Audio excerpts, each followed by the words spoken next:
Oke, hari ini kita akan bahas tentang energi alternatif. Kemarin yang udah kita bahas itu adalah bagian dari energi dan usaha. Itu semua kita ngapain? Ngitung. Itu semua kita berhitung ya. Sekarang kita ke konsep energi alternatifnya. Sebelum itu, coba kalian perhatikan di sekeliling kalian. Ini ada lampu. Itu AC. Ini semua yang Miss tunjuk buat ngidupinnya pakai apa? Pakai listrik. Kita listriknya asalnya dari mana? Listriknya asalnya dari mana? PLN. PLN menghidupkan listrik itu pakai apa? Pakai generator. Pakai generator. Iya, ada alatnya generator. Bahan bakarnya apa? Sama kayak motor, mobil. Untuk menggerakkan mesinnya kan ada bahan bakarnya kan, Zafran? Apa kira-kira bahan bakar untuk PLN? Bukan Air. bukan itu PLN itu menggerakkan generator pakai bahan bakar minyak bumi dan batu bara. Kemarin di pretest Miss udah ngasih soal. Ada yang namanya energi konvensional. Ada yang masih ingat apa aja energi konvensional? itu lupa. Kan ada 3. Udah lupa Miss, sudah lama dari Januari soalnya. Bukan, bahan bakar, energi konvensional. Bahan bakar fosil. Bahan bakar fosil Konvensional. yang konvensional itu pasti salah. Betul. Oh, betul. Fosil nuklir. Ya nuklirnya berarti Miss salah periksa. Yang pertama ada minyak bumi. Yang kedua ada batu bara. Satu lagi yang ketiga ada Fosil. gas alam. Ini bertiga namanya energi konvensional. Kenapa dibilang energi konvensional? Karena tidak dapat diperbarui. Ini bertiga asalnya dari mana? Kalau minyak bumi dari mana? Dan tanah. Tadi yang dibola-balik dibilang Syakira. Fosil. Dari fosil. Fosil apa? Fosil. Hewan-hewan yang sudah mati. Titanic. Ini tadi kan ada minyak bumi, gas alam, sama batu bara. Minyak bumi dan gas alam itu berasal dari fosil. Fosil apa? Bukan fosil dinosaurus. Selama ini orang-orang anggap itu dari fosil dinosaurus, tapi salah. Ini berdua berasal dari fosil plankton dan alga. Tahu alga? Ganggang yang hidup jutaan tahun yang lalu. Nah, itu kan dia menghasilkan minyak. Menghasilkannya itu prosesnya butuh jutaan tahun tadi Miss bilang. Kalau sekarang kita banyak pakai itu minyak bumi, kira-kira suatu saat bakal habis nggak? Habis. Gas alam, kemarin Miss sudah pernah bilang juga, gas alam kita pakai buat apa? Lupa Miss. Yang biasa mama kalian pakai di rumah. Gas LPG.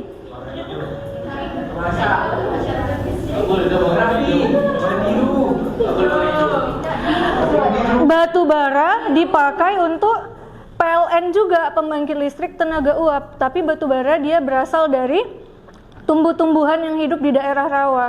Sama juga butuh jutaan tahun buat memproses si batu bara itu tadi. Nah, coba kalian lihat, ini ada urgensi isu kebutuhan energi. Yang ini grafiknya masih sampai tahun 2020. Ini coba kalian lihat. Ini mulai dari tahun, kelihatan nggak? Dari tahun 1971 sampai ini 2023. Yang di sini itu tahunnya, yang ini di Sumbuya itu KWH per kapita. Ini tuh berapa banyak listrik yang dipakai di tiap rumah tangga. Gimana grafiknya? Naik. Kenapa bisa naik? Karena banyak listrik. Karena sudah habis itu. Kalau minyak buminya habis, kenapa grafiknya naik? Ya kan? Apalagi lah kira-kira selain makin banyaknya penduduk baru, Kebutuhannya makin besar. kebutuhannya makin besar. Udah gitu, sekarang kita udah mulai masuk ke masa modern. Apa-apa kita pakai listrik. Siapa di sini yang di rumahnya pakai kompor listrik? Mahal banget bisa. Enggak ada ya? Kemahalan. Atau ada yang punya teko listrik di rumah? Nah, biasanya kan kita manasin itu dari kompor. Sekarang udah ada yang versi pakai listriknya. Kompor itu juga biasa kita pakai gas. Sekarang udah ada yang versi listrik. Mobil, motor, dan sepeda juga sekarang udah ada yang pakai listrik. Makin kesini kita makin banyak butuh listrik. Kalau dibandingkan dengan persediaan si minyak bumi tadi yang tersisa, kira-kira pemakaian minyak buminya bakal bertambah atau tetap atau berkurang? Bertambah, karena kita makin lama makin banyak pakai listrik, otomatis minyak buminya juga makin banyak terpakai. Jadi kan itu suatu saat bakal habis kan ya. Apa yang bakal terjadi kalau misalnya kita kehabisan bahan bakar konvensional? Pakai energi yang terbarukan. Kalau misalnya nggak ada yang terbarukan, apa yang bakal terjadi? Gak ada listrik. Nggak ada listrik. Apa aja kesulitan yang akan kita hadapin kalau misalnya kita nggak punya listrik? Contoh, Nggak bisa pakai HP. iya, nggak ada internet, Arya nggak bisa main FF lagi, ya kan?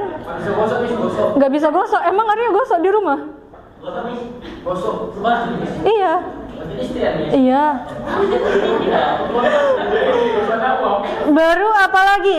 Salah satu yang besar itu berpengaruh selain tadi kita blackout nggak ada listrik di rumah sakit. Kalian tahu alat penunjang hidup di rumah sakit itu sebagian besar pakai listrik ya kan?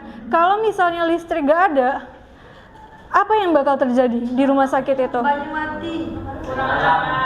Kekurangan alat. Akibatnya sulit untuk menyembuhkan orang-orang yang sakit itu.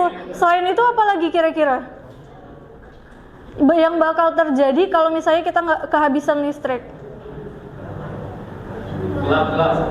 Kan udah Miss bilang. Panas karena nggak bisa pakai AC. Jadi karena tadi si PLN dia pakai bahan bakar konvensional dan itu suatu saat bakal habis, kita harus punya alternatifnya. Apa itu energi alternatif? Siapa yang mau baca? Dikit ya. Pengertian energi alternatif. Judulnya dibaca dulu. Alternatif adalah energi sebagai pengganti dari energi bahan bakar fosil. Energi alternatif pengganti dari energi bahan bakar fosil. Kemarin udah Miss tanya di pretest juga. Apa aja contoh energi alternatif? Matahari, air, panas bumi, angin, apalagi? Itu apa namanya itu, Miss? Apa namanya? Surya. Sumbernya, Miss nanya sumbernya. Matahari tadi udah. Matahari, air, angin, panas bumi, Energi gerak. nuklir, Nuklir. dan biomasa. Itu tadi energi alternatif. Buat apa sih kita harus mempelajari energi alternatif itu? Apa tujuan dari terbentuknya energi ini? Yang pertama tadi kan untuk ganti bahan bakar fosil ya kan. Yang kedua ini bisa diperjualbelikan. Kalian pakai PLN bayar nggak? Suatu saat kalau misalnya kita pakai energi alternatif, apakah itu akan dibayar juga? Ya bayarlah, karena ada pengelolaannya. Jadi ini bisa buat diperjualbelikan si energi alternatif ini. Yang ketiga, untuk menjaga lingkungan agar tetap dalam keadaan sehat. Kenapa dia dalam keadaan sehat? Apa bedanya sama PLN yang biasa? Kenapa yang ini dia lebih sehat? Karena Yang tahu Miss kasih plus. bisa diperbarukan. Jadi bahan bakar konvensional tidak habis. Dia ramah lingkungan. Ini coba kita lihat ya. Kalian naik motor, pakai bahan bakar minyak bumi, bensin kan? Apa yang dihasilkan dari pembakaran itu? Asap, karbon dioksida. dan lain-lainnya. Coba kalian bandingkan sama proyek kalian, misalnya salah satunya panel surya. Dia menghasilkan karbon dioksida nggak? Terus yang dibuat kelompoknya Nadine. Nadine bikin apa? Air. Ada nggak gas rumah kaca yang dihasilkan? Yang kelompok yang lain yang bikin energi angin, itu juga ada nggak? Kita berasap-asap kemarin. Nggak ada kan? Itu semua energinya ramah lingkungan karena dia bisa tidak menghasilkan emisi karbon ataupun kalau menghasilkan jumlahnya kecil. Ini sumber energi alternatif yang tadi Damis bilang. Pertama ada matahari dan air. Matahari ngubah energi panas atau cahaya.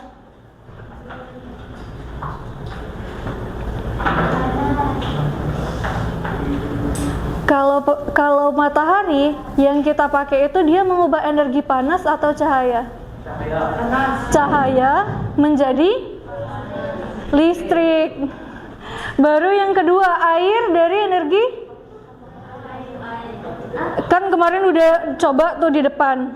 Dari air, dari energi gerak menjadi energi listrik. Baru panas bumi. Ini juga sama. Energi gerak menjadi listrik. Nanti akan Miss bahas tentang pembangkit listriknya. Baru selanjutnya adalah biomasa. Biomasa ini energi yang berasal dari tumbuh-tumbuhan dan hewan. Ini juga nanti Miss bahas. Bisa juga dari limbah. Limbah pertanian, limbah rumah tangga. Bisa dari kotoran hewan dan kotoran manusia. Inilah dia biomasa. Baru angin. Kalian banyak yang bikin angin kan kemarin? Sama satu lagi yang terakhir, nuklir. Ini adalah pembangkit listrik yang berasal dari energi terbarukan. Siapa yang mau bantuin Miss di depan? Asik kalian-kalian aja. Zapran yang pakaiannya rapi tapi bajunya masih keluar. Arya. Arya sini. Coba manfaatkan apa yang ada di sini buat pakai ini, Zapran. Tadi dia butuh apa? Cahaya. Di mana di sini yang bisa ngasilin cahaya? Jauh kali. Ini pakai HP Miss saja. Wih, bisa. Udah. Ini cahayanya diserap oleh si panel suryanya. Di panel surya ini dia ada namanya sel fotovoltaik. Sel fotovoltaik inilah dia yang merubah energi cahaya menjadi energi listrik. Dengan cara apa? Di dalam ini ada elektron. Terus ada lempengan negatif dan lempengan positif. Di antara kedua lempengan itu, si elektron itu dia berjalan. Kalau elektron bergerak, dia bisa menghasilkan listrik. Yang listriknya ini nyambung ke si LED. Ini panel suryanya mereka pakai yang 5 volt.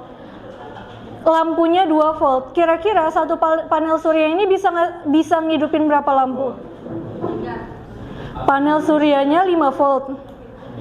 Lampunya 2 volt. Satu panel surya bisa menghidupkan 2 lampu. Sampai sini paham kan cara kerjanya? Baru selanjutnya turbin angin. Turbin angin ini merubah energi apa tadi, Raffi Ahmad?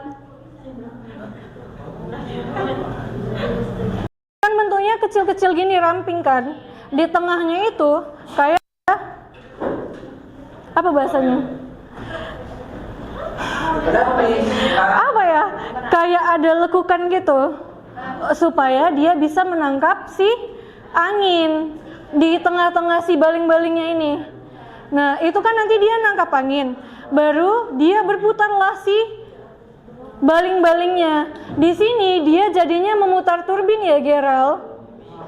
Ini memutar turbin, dia ngubah dari listrik jadi gerak. Tapi ini juga bisa dipakai untuk ngubah dari gerak menjadi listrik karena ada yang namanya induksi elektromagnetik. Itu nanti akan kita pelajarin di kelas 13. Oh, mau lama di sini ya, Gerald ya.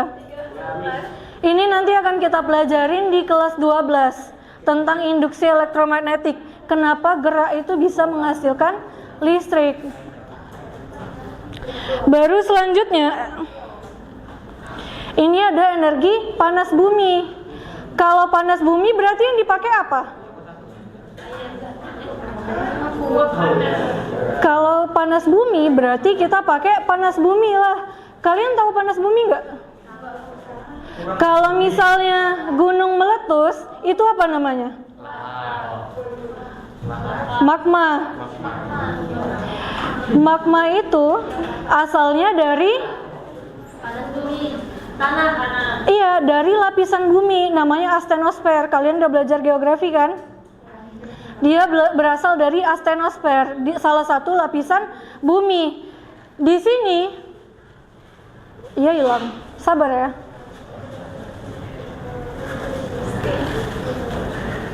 Ini kan panas. Di atasnya itu ada air yang dipanaskan sama si magma itu. Air ini, air kalau kita panaskan menghasilkan apa? Uap. Ini uap yang dihasilkan adalah uap yang bertekanan tinggi. Karena dia bertekanan tinggi, dia bakal muter turbin yang ada di sini.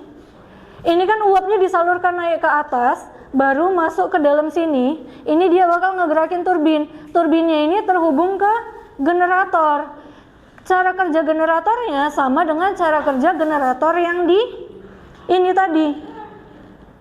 Pembangkit listrik tenaga Bayu. Ini namanya PLTB, pembangkit listrik tenaga Bayu ya. Iya loh.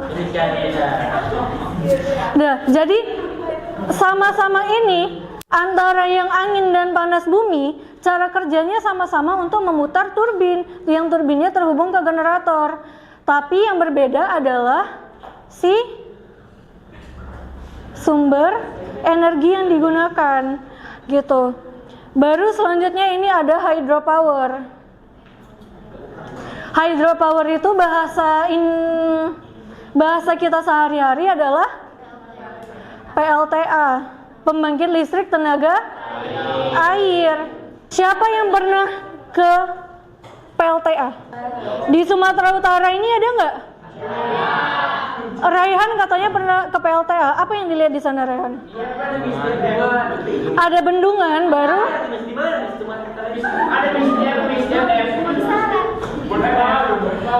Tahu PLTA Sigura-gura? Di mana? Iya. Tapi di mana gitu? PAM itu kan ini PDAM bukan? PLTA itu pembangkit listrik. Kalau PAM itu ya untuk nyalurkan air. Beda ya Mutia. Si PLTA ini adanya biasanya di sungai atau di waduk. Jadi di sini inilah dia letak si pembangkit listriknya. Ini ada namanya flood gate. Flood gate itu adalah nanti ini kan kalian nampak nggak yang di sebelah sini?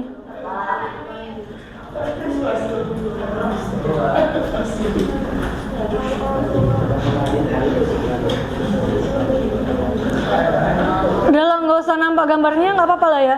Jadi di sebelah sini, disinilah dia letak pembangkit listriknya.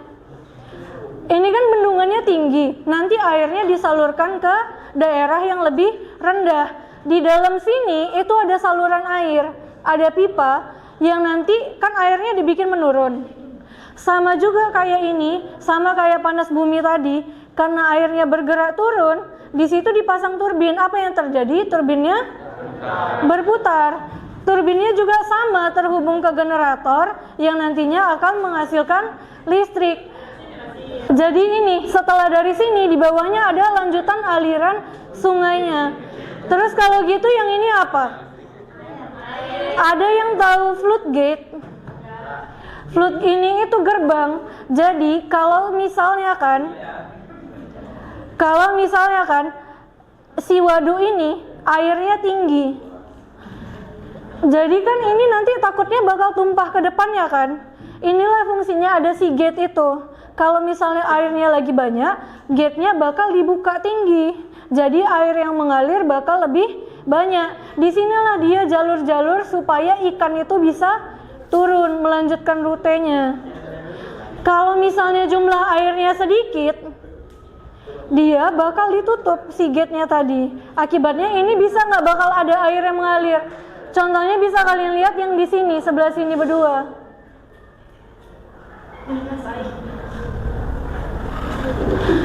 Udah, ini yang dua ini gate-nya ditutup, akibatnya si airnya nggak bisa mengalir. Itulah fungsinya untuk mengontrol aliran airnya. Karena dia punya energi potensial itu dimiliki benda yang punya apa, Trisa udah sering nih belajar, punya ketinggian. Jadi ini kan dia bakal turun ke bawah nih airnya. Akibatnya bakal apa? Berputar. Ya udah, apa yang kamu Tia? Dia bakal berputar ke sebelah.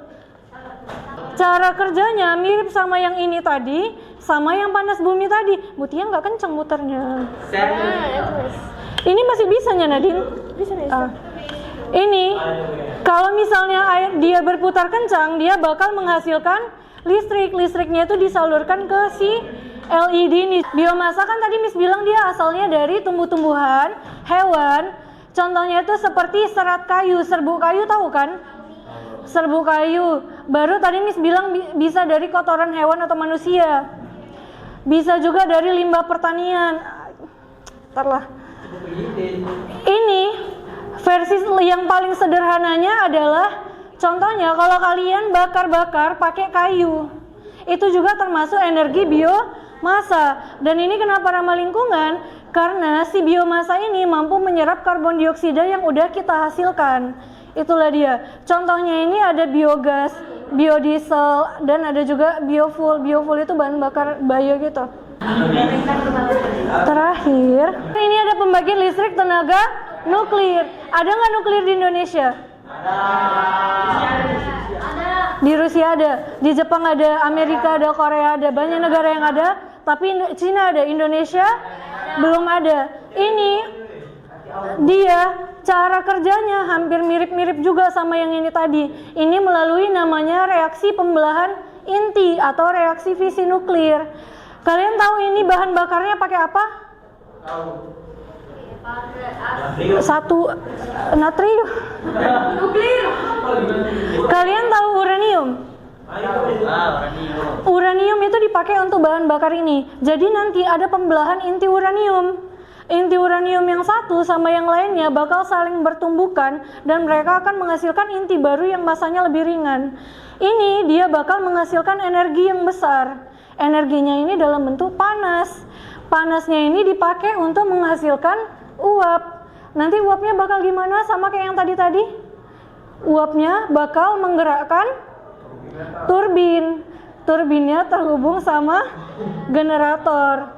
Terus nuklir ini kelebihannya bisa menghasilkan energi dalam jumlah besar, tapi kelemahannya dia punya radiasi yang berbahaya. Kalau kalian tahu, pernah ada di Jepang yang ada pembangkit listrik nuklirnya itu terjadi kecelakaan. Enggak karena tsunami. Tapi udahlah, kalian masih kecil, nggak tahu.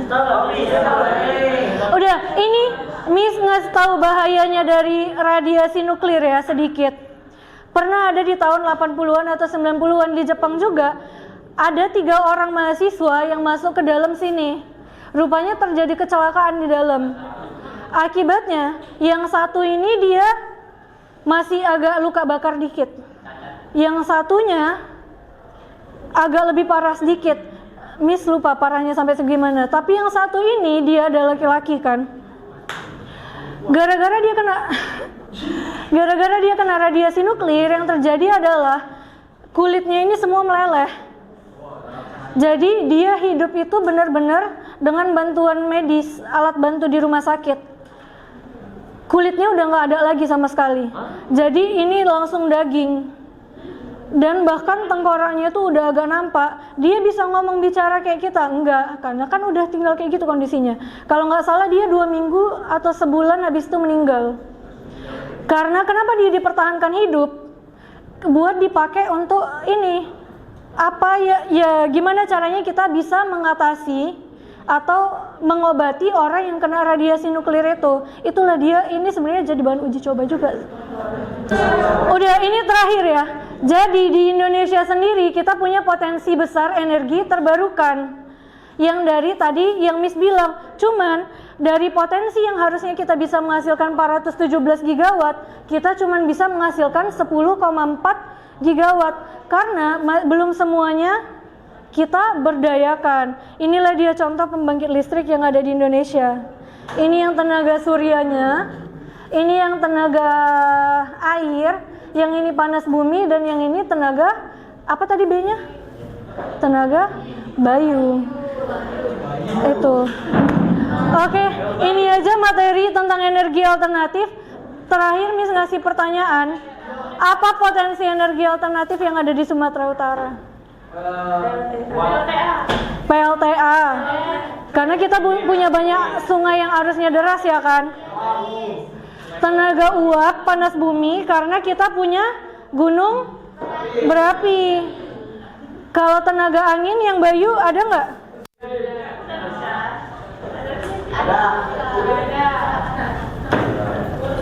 Di mana di sini yang anginnya kenceng? Oke, itu aja. Kalau misalnya kalian punya pertanyaan, minggu depan kita lanjutin ya, karena ini Miss buru-buru masih. Sekian, assalamualaikum warahmatullahi wabarakatuh.